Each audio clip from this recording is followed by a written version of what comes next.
That's our retirement planning section, I explained calmly. We need to decide whether to increase our contributions or use that money to pay down the home equity line. The interest rate differential makes it complicated. I've been analyzing it for weeks. She looked up at me, genuine confusion in her eyes. You've been doing all this when nights, weekends, during lunch breaks. I shrugged. Someone has to manage our financial future. The first cracks of genuine respect appeared in her expression. This wasn't physical labor that she could dismiss as just hard work. This was complex, consequential decision-making that directly impacted our lives and future. There's one more thing, I added, pulling a separate folder from my bag. These are the unpaid medical bills from your mother's hospital stay last year. The insurance denied some claims, but I've been disputing them. There's an appeal hearing by phone at 2 p.m. Her hand flew to her mouth. My mother's bills. I thought those were resolved months ago.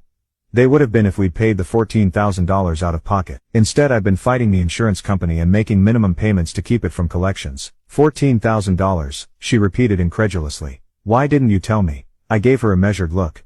I tried 3 times. Each time you said you were too stressed to discuss it, and asked me to just handle it. So I did. A heavy silence fell between us. For perhaps the first time, she was seeing the invisible mental load I carried. Not just physical tasks or work responsibilities, but the constant grinding weight of financial management, planning, and problem solving that kept our lives from unraveling. I need to make breakfast, I said, standing up. The plumber will be here at 9 o'clock to look at the upstairs shower leak. Make sure he gives you an actual quote, not an estimate. Last time he tried to add $300 in unexpected complications. As I prepared a simple breakfast, I could see her growing increasingly overwhelmed with the portfolio contents. When her phone rang, she jumped. It's the bank, she said after checking the screen. That'll be about the wire transfer for the contractor deposit. They need verbal confirmation for amounts over $5,000. The next 4 hours were a crash course in financial management. I stayed nearby, casually completing household chores while she navigated call after call, decision after decision. When the plumber arrived, I watched her struggle to understand the technical issue with our water pressure regulator, something I'd researched extensively before scheduling the appointment.